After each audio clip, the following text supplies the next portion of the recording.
好啦，乡亲啊，咱继续要来讲台湾甲美国的关系进入到全新的阶段。美国的卫生部长阿扎尔代表着美国的总统川普到台湾来访问。阿扎尔部长昨已经来到台北的松山机场，伊伫咧推特来发文，讲这个美国卫生部的代表团检疫的结果拢是阴性。 早起，总统蔡英文是亲身来接见，双方是不是会来讨论成立代替世界卫生组织的新国际组织呢？总统府是来否认，总统是来强调讲，希望台湾甲美国伫咧共同生产疫苗甲药品这方面会当有进展。 一架插有美国国旗的飞行机昨降落伫松山机场，这是载着美国卫生部长阿扎尔美国空军 C-40B 的行政专机。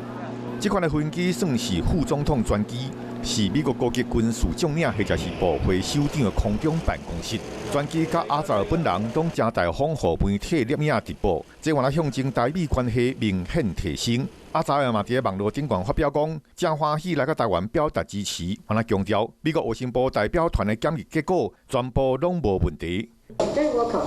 早起总统蔡英文伊亲身接见美国卫生部长阿扎尔访问团，所有的人全程拢挂喙暗。我要感谢川普总统、庞培欧国务卿以及阿扎尔部长等许多美国的友人，持续的肯定台湾模式在全球对抗疫情上的贡献，并且大力支持台湾的国际参与。我们也期待在接下来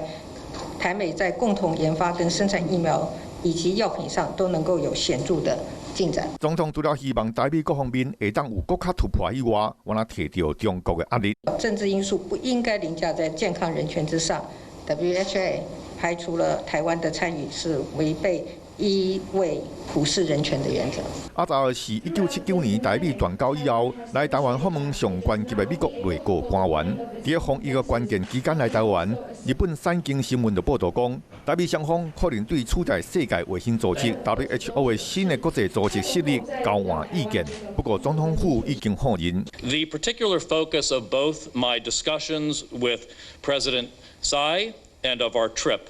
is highlighting Taiwan's success on health in combating COVID-19